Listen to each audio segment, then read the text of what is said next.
What's up, guys? Welcome back to my channel. I'm Bryce, and today I'm going to read in chapter 33 of the Parker Inheritance. Let's begin.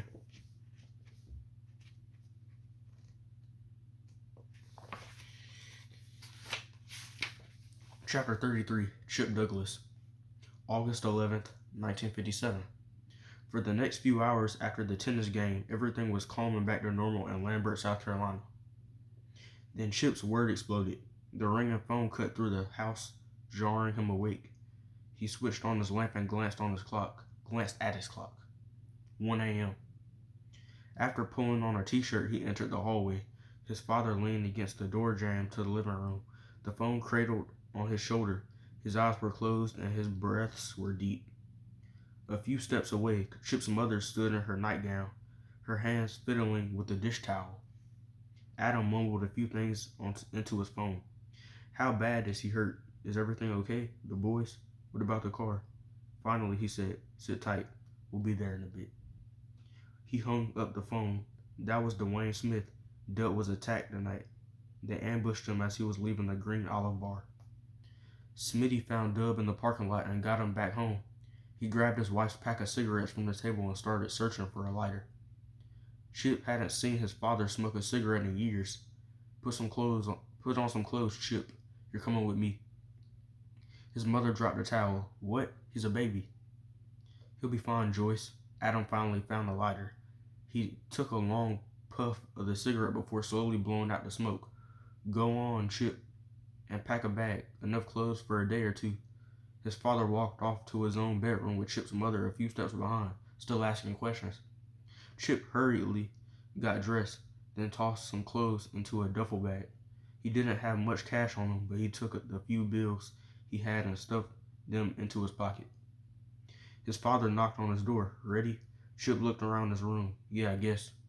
He followed his father outside and into the Buick. Is everything okay? Is everyone okay? Is Siobhan? She's fine. They're all fine for the most part. But Dub took a real bad beating. Smitty's convinced that the men who attacked him are coming back, and that'll be a lot worse next time. Why? His father didn't immediately speak. Finally, he said, you wanted to help the Negro race. Here's your chance. A small crowd had gathered at the Washington's house by the time they arrived. Men wore bathrobes and women stood with their hair hidden underneath scarves. A few people carried guns. Chip recognized a few faces in the yard. The crowd parted and let him and his father pass into the house. Chip gasped upon seeing Dub. The man was slumped over in the recliner, his left arm in a sling. A white towel wet with blood had been wrapped around his head. Dub's jaw was swollen, his nose was clearly broken, and his face was covered with scrapes and cuts. As Dub breathed through his mouth, Chip could see that his front two teeth were missing. Chip had seen pictures of Negroes who had been attacked by white men, but he had never seen it up close. As he looked at Dub, Chip was afraid he was gonna throw up.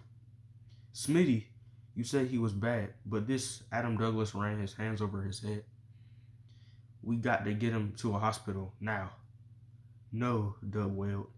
He shifted in his seat just enough to look at Chip and his father. Dub's eyes were glassy and distant.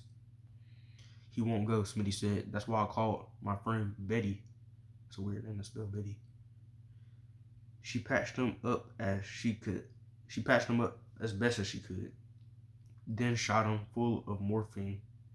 But she said he'll need a proper exam once he reaches Maryland. Chip tried to keep up with the conversation. Maryland?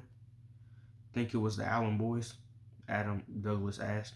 Smitty shrugged. I can't really be sure of anything, but they'd be my first guess.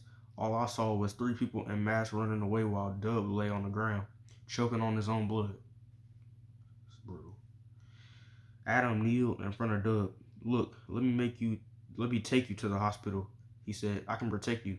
The Allens can't get you there. Dub shook his head, then pointed to Smitty.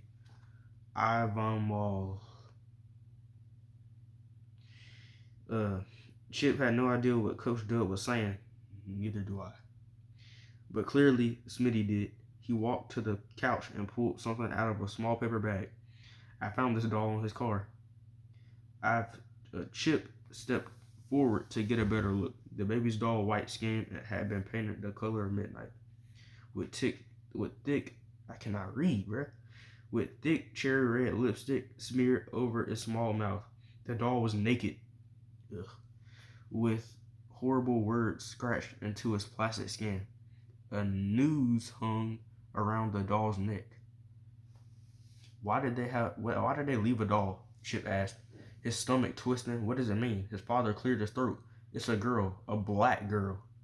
Who do you think it's supposed to be? Suddenly, Chip connected the pieces of the puzzle. Then he ran to the waste basket and threw up. You okay? His father asked. Chip wiped his mouth on his t-shirt. He stared at the wall. He couldn't stand to look at the doll anymore. It's supposed to be. It's meant to be me, isn't it? He turned to see Siobhan standing in the doorway. No one spoke for a few seconds. Then Dub began to sob, his tears mixing with the blood and dirt. His shoulders shook and his body crumpled in a chair. You should go back to your room, Adam Douglas said. You don't want to see your daddy like this. Siobhan didn't budge. What about the other boy, she asked. What about Reggie? Is he safe? Smitty rubbed the back of his neck. Now don't you worry about Mr. Smith, please, Siobhan said. They just be as mad at him as they were with Daddy. Smitty, Adam Douglas began. Dwayne Smith sighed. Just before they sped off, I heard one of them yell that they were going after half-bred Mutt next. I'm assuming they were talking about Reggie. He held up his hands, but I already told Robert. He's on his way to his grandma's house. Reggie's not there, Siobhan said. He cleans up at the High Horse juke joint sometimes. She started toward her door. If we hurry, we can. We ain't doing nothing but getting you all packed up, Smitty said. Your daddy didn't get the life beat out of him for you to go waltzing around the city, inviting him to do the same to you. But Reggie, I'll find him, Adam Douglas said. He stepped forward and took Siobhan's hands in his. Trust me, I'll find him. Siobhan stood there for a long time as water pooled in her eyes.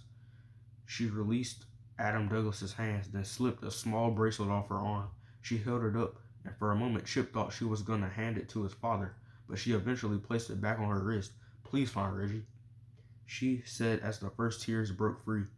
Keep him safe. He's got such a temper. I'm worried he'll do something stupid. I will, Adam Douglas said. Now you go on and finish helping your mama get packed up. He glanced at Dub.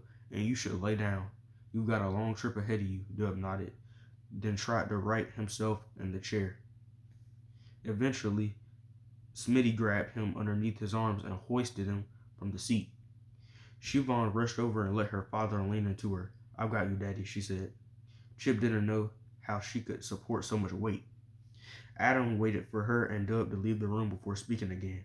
Smitty, I need you to find the other boys. We got to get them out of town, too. At least for a little while, maybe just until school starts. But what about Dub and his family, Smitty asked. There's no way he can drive his car up to his sister-in-law's place.